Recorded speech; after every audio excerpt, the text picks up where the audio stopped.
मैं भगवान विष्णु को नमन करता हूँ, जो इस सृष्टि के पालक और रक्षक हैं, जो शांतिपूर्ण हैं, जो विशाल सर्प के ऊपर लेटे हुए हैं, जिनकी नाभि से कमल का फूल निकला हुआ है, जो ब्रह्मांड का सृजन करता है, जो एक परमात्मा है, जो पूरी सृष्टि को चलाने वाले हैं, जो सर्वव्यापी हैं, जो बादलों की तरह सामले हैं, जिनकी आंखें कमल के समान हैं, वही समस्त संपत्तियों के स्वामी हैं। योगी उनको समझने के लिए ध्यान करते हैं। वे संसार में भय का नाश करने वाले हैं। सब लोगों के स्वामी भगवान विष्णु को मेरा नमस्कार। जय श्री हरि। हरे कृष्णा। आज के वीडियो में आप सुनेंगे गुरुवार बृहस्पति देव की पौराणिक व्रत कथा। प्राचीन समय की बात है। भारत में एक राजा राज्य करता था। वे बड़ा प्रतापी तथा दानी था। वे नित्य प्रति मंदिर में भगवत दर्शन करने जाता था। वे ब्राह्मण और गुरु की सेवा किया करता था। उसके द्वार से कोई भी याचक निराश होकर नहीं लौटता था। वे प्रत्येक गुरुवार को व्रत रखता एवं पूजन करता था। हर दिन गरीबों की सहायता करता था। परंतु ये सब बातें उसकी रानी को अच्छी नहीं लगती थी। वे ना तो व्रत करती और ना किसी को एक पैसा भी दान में देती थी। वे राजा से भी ऐसा करने को मना करती थी। एक समय की बात है कि राजा शिकार खेलने वन को चले गए। घर पर रानी और दासी थी। उस समय भगवान बृहस्पति देव साधु का वेश धारण कर राजा के दरवाजे पर भिक्षा मांगने के लिए आए। साधु ने रानी से भिक्षा मांगी तो वे कहने लगी कि हे साधु महाराज, मैं इस दान और पुण्य से तंग आ गई हूँ। इस कार्य के लिए तो मेरे पति देव ही बहुत है। अब आप ऐसी कृपा करें कि ये सारा धन नष्ट हो जाए तथा मैं आराम से रह सकूं। साधु रूपी बृहस्पति देव ने कहा कि हे देवी, तुम बड़ी विचित्र हो। संतान और धन से कोई दुखी नहीं होता है, इसको सभी चाहते हैं। पापी भी पुत्र और धन की इच्छा रखता है। अगर तुम्हारे पास धन अधिक है तो भूखे मनुष्यों को भोजन कराओ, पियाओ लगवाओ, ब्राह्मणों को दान दो, धर्मशालाएं बनवाओ, कुआं, तालाब, बावड़ी, बाग बगीचे आदि का निर्माण करवा दो तथा निर्धन की कुंवारी कन्याओं का विवाह करवा दो। साथ ही यज्ञ आदि क्रम करो। इस प्रकार के कर्मों से आपके कुल का और आपका नाम परलोक में भी सार्थक होगा एवं तुम्हें भी स्वर्ग की प्राप्ति होगी। परंतु रानी साधु की इन बातों से खुश ना हुई। उसने कहा, हे साधु महाराज, मुझे ऐसे धन की आवश्यकता नहीं जिसको मैं अन्य लोगों को दान देती फिरूं तथा जिसको रखने और संभालने में ही मेरा सारा समय नष्ट हो जाए। साधु ने कहा, हे देवी, यदि तुम्हारी ऐसी ही इच्छा है तो जैसा मैं तुम्हें बताता हूँ तुम वैसा ही करना। बृहस्पतिवार के दिन घर आंगन को गोबर से लिपना, अपने केशों को पीली मिट्टी से धोना, केशों को धोते समय स्नान करना, राजा से कहना कि वे हजामत करवाए, भोजन में मांस मदिरा खाना, कपड़े धोबी के यहाँ धुलने देना। इस प्रकार 7 बृहस्पतिवार करने से तुम्हारा सारा धन नष्ट हो जाएगा। ये कहकर साधु महाराज रूपी बृहस्पति देव अंतर ध्यान हो गए। रानी ने साधु के कहने के अनुसार 7 बृहस्पतिवार तक वैसा ही करने का विचार किया। साधु के बताए अनुसार कार्य करते हुए केवल 3 बृहस्पतिवार ही बीते थे कि उसकी समस्त धन संपत्ति नष्ट हो गई। भोजन के लिए दोनों समय परिवार तरसने लगा तथा सांसारिक भोगों से दुखी रहने लगे। तब राजा रानी से कहने लगा कि हे रानी, तुम यहाँ पर रहो, मैं दूसरे देश को जाता हूँ, क्योंकि यहाँ पर मुझे सभी मनुष्य जानते हैं, इसलिए मैं यहाँ पर कोई काम नहीं कर सकता। मैं परदेश जा रहा हूँ, वहाँ कोई काम धंधा कर लूंगा, शायद हमारे भाग्य बदल जाए। ऐसा कहकर राजा परदेश चला गया। वे वहां जंगल से लकड़ी काट कर लाता और शहर में बेचता। इस तरह जीवन व्यतीत करने लगा। इधर राजा के बिना रानी और दासी दुखी रहने लगी। किसी दिन एक समय भोजन मिलता और किसी दिन जल पीकर ही रह जाती। एक समय रानी और दासी को 7 दिन बिना भोजन के व्यतीत करने पड़े। तो रानी ने अपनी दासी से कहा कि हे दासी, यहाँ पास ही के नगर में मेरी बहन रहती है, वे बड़ी धनवान है, तो उसके पास जा और वहां से 5 से खाना मांग कर ले आ, जिससे कुछ समय के लिए गुजारा हो जाएगा। दासी रानी की बहन के पास गई। रानी की बहन उस समय पूजा कर रही थी। बृहस्पतिवार का दिन था। दासी ने रानी की बहन से कहा कि हे रानी, मुझे आपकी बहन ने भेजा है, मुझे 5 सिर भेजर दे दो। दासी ने ये बात अनेक बार कही, परंतु रानी की बहन ने कोई भी उत्तर नहीं दिया, क्योंकि वे उस समय बृहस्पतिवार की कथा सुन रही थी। जब दासी को रानी की बहन से कोई उत्तर नहीं मिला तो वे बहुत दुखी हुई। उसे क्रोध भी आया। वे लौटकर रानी से बोली, हे रानी, आपकी बहन बहुत ही घमंडी है। ये छोटे लोगों से बात भी नहीं करती। मैंने उससे कहा तो उसने कोई उत्तर नहीं दिया। मैं वापस चली आई। रानी बोली, हे दासी, उसका कोई दोष नहीं। जब बुरे दिन आते हैं तब कोई सहारा नहीं होता। अच्छे बुरे का पता विपत्ति में ही लगता है। जो ईश्वर की इच्छा होगी वही होगा। ये सब हमारे भाग्य का दोष है। उधर रानी की बहन ने सोचा कि मेरी बहन की दासी आई थी, परंतु मैं उससे नहीं बोली, इससे वे बहुत दुखी हुई होगी। अतः कथा सुन और भगवान विष्णु का पूजन समाप्त कर वे अपनी बहन के घर आई और कहने लगी कि हे बहन, मैं बृहस्पतिवार का व्रत कर रही थी। तुम्हारी दासी हमारे घर पर आई थी, परंतु जब तक कथा होती है तब तक हम लोग न उठते हैं न बोलते हैं, इसलिए मैं नहीं बोली। कहो दासी, क्यों गई थी? रानी बोली, बहन, हमारे घर में अनाज नहीं था। वैसे तुमसे कोई बात छिपी नहीं, इस कारण मैंने दासी को तुम्हारे पास 5 सेर भेजर लेने के लिए भेजा था। रानी की बहन बोली, बहन देखो, बृहस्पति भगवान सबकी मनोकामना पूर्ण करते हैं। देखो, शायद तुम्हारे घर में ही अनाज रखा हो। ये सुनकर दासी घर के अंदर गई तो वहां उसे एक घड़ा भेजर का भरा हुआ मिल गया। उसे बड़ी हैरानी हुई, क्योंकि उसने एक एक बर्तन देख लिया था। उसने बाहर आकर रानी को बताया। दासी अपनी रानी से कहने लगी, हे रानी देखो, वैसे हमको जब अन्न नहीं मिलता तो हम रोज ही व्रत करते हैं। अगर इनसे इस व्रत की विधि और कथा पूछ ली जाए तो उसे हम भी कर लिया करेंगे। दासी के कहने पर रानी ने अपनी बहन से बृहस्पतिवार व्रत के बारे में पूछा। उसकी बहन ने बताया, हे रानी, बृहस्पतिवार को सूर्य उदय से पूर्व उठकर स्नान करके बृहस्पतिवार का व्रत करना चाहिए, लेकिन उस दिन सर नहीं धोना चाहिए।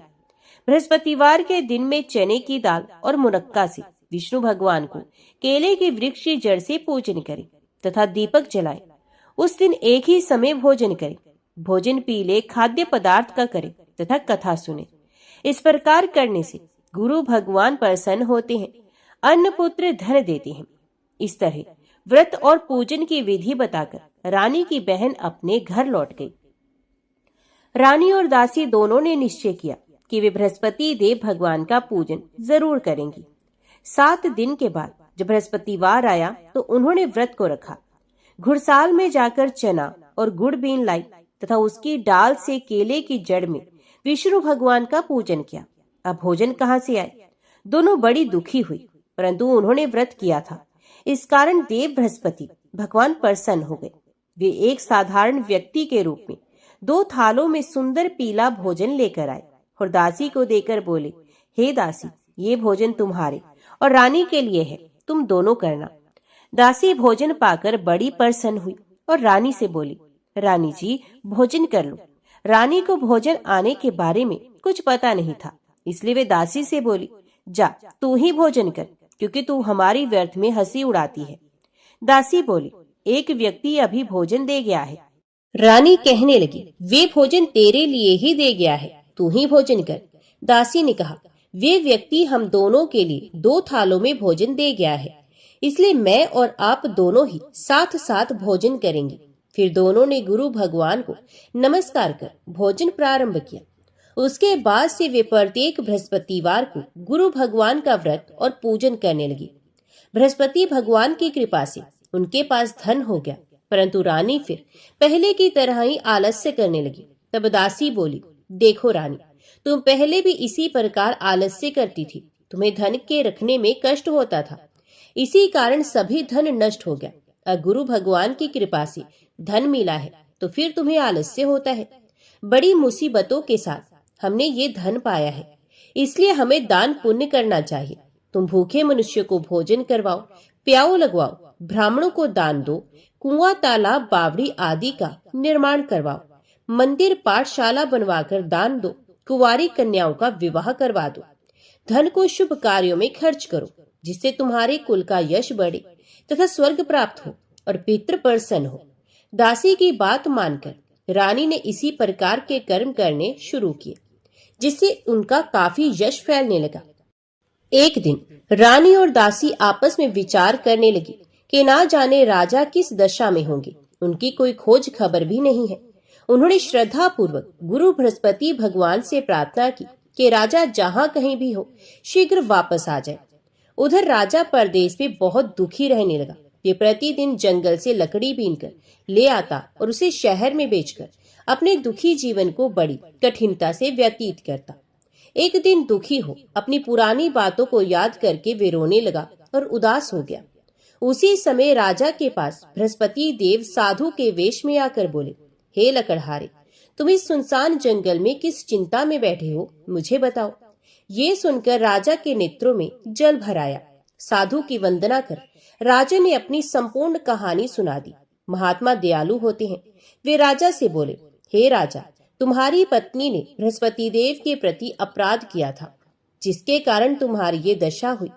अब तुम चिंता मत करो, भगवान तुम्हें पहले से भी अधिक धन देंगे। देखो, तुम्हारी पत्नी ने बृहस्पतिवार का व्रत प्रारंभ कर दिया है। अब तुम भी बृहस्पतिवार का व्रत करके चने की दाल व गुड़ जल के लोटे में डालकर केले का पूजन करो, फिर कथा कहो या सुनो। भगवान तुम्हारी सब कामनाओं को पूर्ण करेंगे।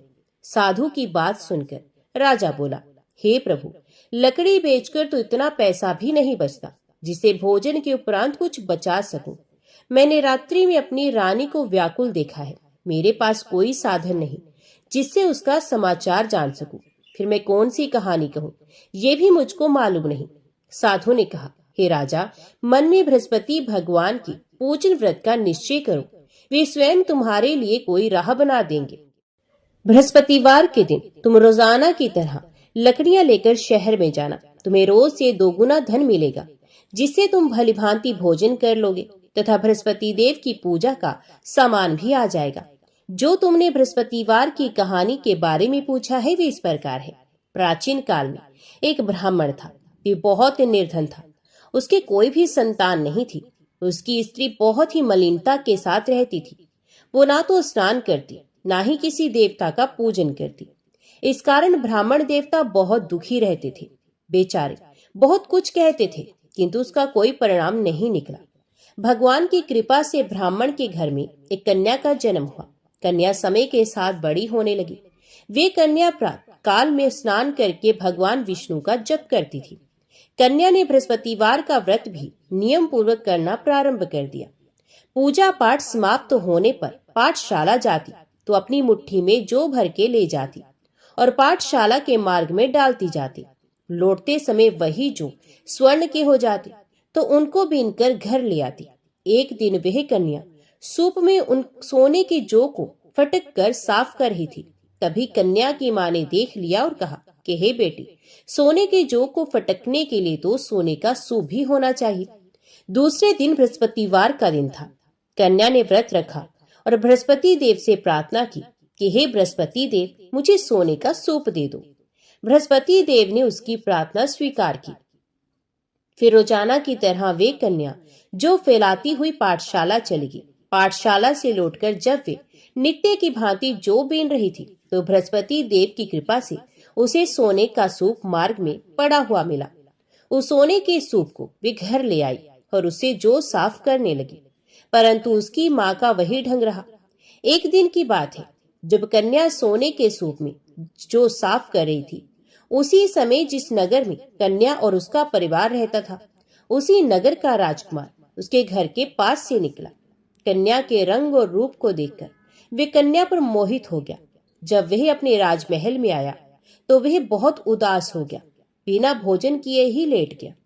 राजा को जब राजकुमार द्वारा अन्न जल त्यागने का समाचार ज्ञात हुआ तो अपने मंत्रियों के साथ वे राजकुमार के पास गया और पूछा कि हे पुत्र, तुम्हें किस बात का दुख है और तुमने भोजन क्यों त्याग दिया है? राजकुमार ने कहा कि हे पिताश्री, मुझे किसी बात का दुख नहीं, परंतु मैं उस लड़की से विवाह करना चाहता हूँ जो सोने के सूप में सोने के जौ साफ कर रही थी। राजा ने कहा कि राजकुमार, आप उस कन्या का नाम और पता बताओ, मैं निश्चित रूप से तुम्हारा विवाह उसी कन्या से करवा दूंगा। राजकुमार ने राजा को उस लड़की के घर का पता बता दिया। मंत्री उस लड़की के घर गया। मंत्री ने ब्राह्मण के समक्ष राजा की ओर से निवेदन किया। कुछ ही दिन के बाद ब्राह्मण की कन्या का विवाह राजकुमार के साथ संपन्न हो गया। कन्या के घर से जाते ही ब्राह्मण के घर में पहले की ही भांति गरीबी का निवास हो गया। अब भोजन के लिए अन्न भी बड़ी मुश्किल से मिलता था। एक दिन दुखी होकर ब्राह्मण अपनी पुत्री से मिलने गया। बेटी ने पिता की अवस्था को देखा और अपनी माँ का हाल पूछा। ब्राह्मण ने सभी हाल कह सुनाया। कन्या ने बहुत सा धन देकर अपने पिता को विदा किया, लेकिन कुछ दिन के बाद फिर वही हाल हो गया। ब्राह्मण फिर अपनी कन्या के यहाँ गया और सभी हाल कह सुनाया। पुत्री बोली, हे पिताजी, आप माता जी को यहाँ ले आइए, मैं उन्हें वे विधि बता दूंगी जिससे आपकी सारी गरीबी दूर हो जाएगी। ब्राह्मण देवता अपनी स्त्री को साथ लेकर अपनी पुत्री के पास राजमहल में पहुंचे तो पुत्री अपनी माँ को समझाने लगी कि हे माँ, तुम प्रातः काल स्नान आदि करके भगवान विष्णु की पूजा करो तो घर की सब दरिद्रता और कष्ट दूर हो जाएंगे। परंतु उसकी माँ ने उसकी एक भी बात नहीं मानी।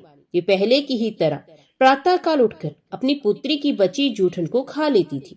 एक दिन उसकी पुत्री को बहुत गुस्सा आया। उसने अपनी माँ को एक कोठरी में बंद कर दिया। प्रातः काल में अपनी माँ को कोठरी से बाहर निकालकर स्नान आदि के द्वारा पूजा पाठ करवाया तो उसकी माँ की बुद्धि ठीक हुई। इसके बाद उसकी माँ भी नियम से नित्य पूजा पाठ करने लगी और प्रत्येक बृहस्पतिवार को व्रत करने लगी।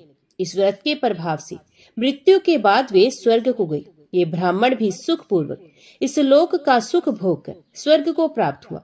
इस तरह कहानी कहकर साधु बने देवता वहां से अंतर ध्यान हो गए। धीरे धीरे समय व्यतीत होने पर फिर बृहस्पतिवार का दिन आया। राजा जंगल से लकड़ी काटकर शहर में बेचने गया। उसे उस दिन और दिनों से अधिक धन मिला। लकड़हारा बने राजा ने चना गुड़ आदि लाकर बृहस्पतिवार का व्रत किया। उस दिन से उसके सभी कलेश दूर हो गए। परंतु जब अगले बृहस्पतिवार का दिन आया तो लकड़हारा बना राजा बृहस्पतिवार का व्रत करना भूल गया। इस कारण बृहस्पति भगवान नाराज हो गए।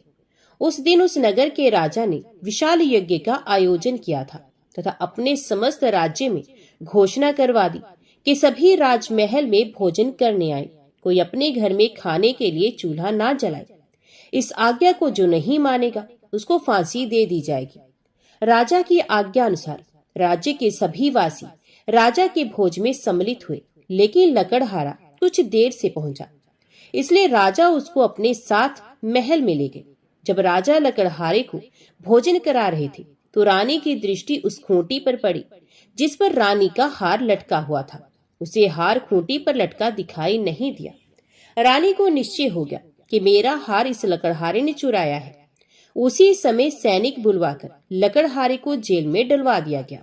लकड़हारा जेल में विचार करने लगा कि ना जाने कौन से पूर्व जन्म के कर्म से मुझे ये दुख प्राप्त हुआ, और जंगल में मिले उस साधु को याद करने लगा। उसी समय बृहस्पति देव साधु के रूप में प्रकट हो गए और कहने लगे, अरे मूर्ख, तुमने बृहस्पति देव का व्रत और पूजा नहीं की और सुख में उन्हें भूल गए, इसी कारण तुझे ये दुख प्राप्त हुआ। अब चिंता मत कर, बृहस्पतिवार के दिन जेल खाने के दरवाजे पर तुझे 4 पैसे पड़े मिलेंगे। उनसे तुम बृहस्पतिवार की पूजा करना तो तुम्हारे सभी कष्ट दूर हो जाएंगे। अगले बृहस्पतिवार उसी जेल के दरवाजे पर 4 पैसे पड़े मिले। राजा ने पूजा का सामान मंगवाकर कथा कही और प्रसाद बांटा। उसी रात्रि में बृहस्पति देव ने उस नगर के राजा के स्वप्न में आकर उससे कहा, हे राजा, तूने जिसे जेल में बंद किया है उसे कल छोड़ देना, वे निर्दोष है। राजा प्रातःकाल उठा और खूंटी पर हार टंगा देकर लकड़हारे को बुलाकर उस लकड़हारे से क्षमा मांगी और लकड़हारे बने राजा के योग्य सुंदर वस्त्र आभूषण भेंट कर उसे विदा किया। उस साधु की आज्ञा अनुसार राजा अपने नगर को चला गया। राजा जब नगर के निकट पहुंचा उसे बड़ा ही आश्चर्य हुआ। नगर में पहले से अधिक बाग, तालाब, कुएं और बहुत सी धर्मशालाएं, मंदिर आदि बने हुए थे। राजा ने नगर के एक व्यक्ति से पूछा कि ये किसका बाग और धर्मशाला है। तब नगर के उस व्यक्ति ने बताया, ये सब इस राज्य की रानी और दासी द्वारा बनाए गए हैं। राजा को आश्चर्य हुआ और गुस्सा भी आया कि उसकी अनुपस्थिति में रानी के पास धन कहाँ से आया होगा। जब रानी ने ये खबर सुनी कि राजा आ रहे हैं तो उसने अपनी दासी से कहा कि हे दासी देख, राजा हमको कितनी बुरी हालत में छोड़कर गए थे। वे हमारी ऐसी हालत देखकर लौट ना जाए, इसलिए तू दरवाजे पर खड़ी हो जा।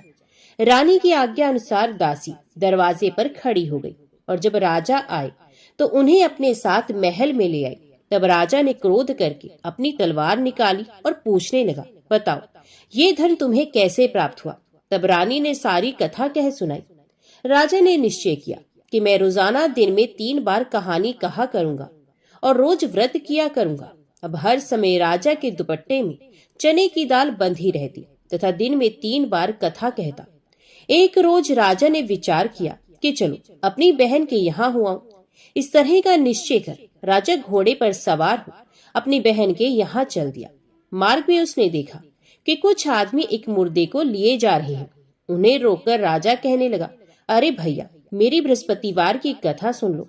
वे लोग बोले, लो हमारा तो आदमी मर गया है, इसको अपनी कथा की पड़ी है। परंतु कुछ आदमी बोले, अच्छा कहो, हम तुम्हारी कथा भी सुनेंगे। राजा ने दाल निकाली और कथा कहना शुरू किया। जब कथा आधी हुई तो मुर्दा हिलने लगा और जब कथा समाप्त हुई तो राम राम करके वे मुर्दा खड़ा हो गया। राजा आगे बढ़ा। उसे चलते चलते शाम हो गई। आगे मार्ग में उसे एक किसान खेत में हल चलाता मिला। राजा ने उससे कथा सुनने का आग्रह किया, लेकिन वे नहीं माना। राजा आगे चल पड़ा।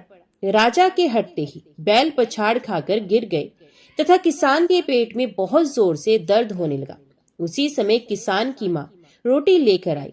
उसने जब देखा तो अपने पुत्र से सब हाल पूछा। बेटे ने सभी हाल बता दिया। बुढ़िया दौड़ी दौड़ी उस घुड़सवार के पास पहुंची और उससे बोली, मैं तेरी कथा सुनूंगी, तू अपनी कथा मेरे खेत पर ही चलकर कहना। राजा ने लौटकर बुढ़िया के खेत पर जाकर कथा कही, जिसके सुनते ही बैल खड़े हो गए तथा किसान के पेट का दर्द भी बंद हो गया। राजा अपनी बहन के घर पहुंच गया।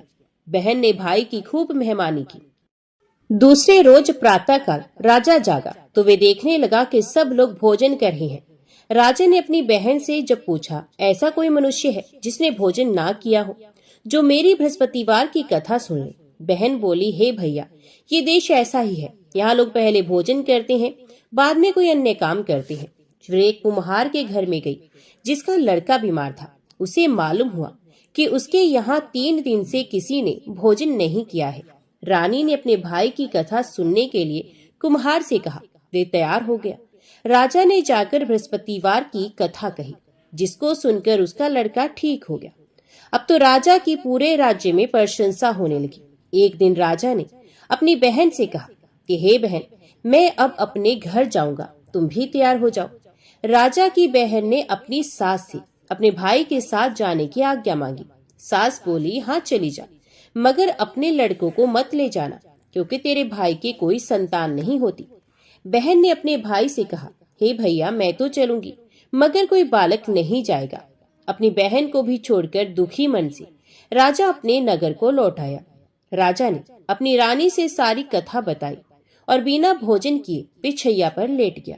रानी बोली, हे प्रभु, बृहस्पति देव ने हमें सब कुछ दिया है, ये हमें संतान भी अवश्य देंगे। उसी रात बृहस्पति देव ने राजा को स्वप्न में कहा, हे राजा, उठ, सभी सोच त्याग दे, तेरी रानी गर्भवती है। राजा को ये जानकर बड़ी खुशी हुई। 9वें महीने रानी के गर्भ से एक सुंदर पुत्र पैदा हुआ। तब राजा बोला, हे रानी, स्त्री बिना भोजन के रह सकती है, परंतु बिना कहे नहीं रह सकती। जब मेरी बहन आए तो तुम उससे कुछ मत कहना। रानी ने हाँ कर दी। जब राजा की बहन ने ये शुभ समाचार सुना तो वे बहुत खुश हुई तथा बधाई लेकर अपने भाई के यहाँ आई। रानी ने तब उसे आने का उलाहना दिया। जब भाई अपने साथ ला रहे थे तब टाल गई, उनके साथ नहीं आई और आज अपने आप ही भागी भागी बिना बुलाए ही आ गई। तो राजा की बहन बोली, मैं इस प्रकार ना कहती तो तुम्हारे घर औलाद कैसे होती। बृहस्पति देव सभी की कामनाएं पूरी करती हैं। जो सद्भावना पूर्वक बृहस्पतिवार का व्रत करता है एवं कथा को पढ़ता है अथवा सुनता है और दूसरों को सुनाता है, बृहस्पति देव उसकी सभी मनोकामनाएं पूर्ण करती हैं, उनकी सदैव रक्षा करती हैं। जो संसार में सद्भावना से गुरु देव का पूजन एवं व्रत सच्चे हृदय से करते हैं, उनकी सभी मनोकामनाएं वैसे ही पूर्ण होती हैं जैसी सच्ची भावना से रानी और राजा ने बृहस्पति देव की कथा का गुणगान किया तो उनकी सभी इच्छाएं बृहस्पति देव जी ने पूर्ण की। अनजाने में भी बृहस्पति देव की उपेक्षा ना करें, ऐसा करने से सुख शांति नष्ट हो जाती है। इसलिए सबको कथा सुनने के बाद प्रसाद लेकर ही जाना चाहिए। हृदय से उनका मनन करते हुए जयकारा बोलना चाहिए। तो सब प्रेम से बोलो, बृहस्पति भगवान की जय, भगवान विष्णु की जय।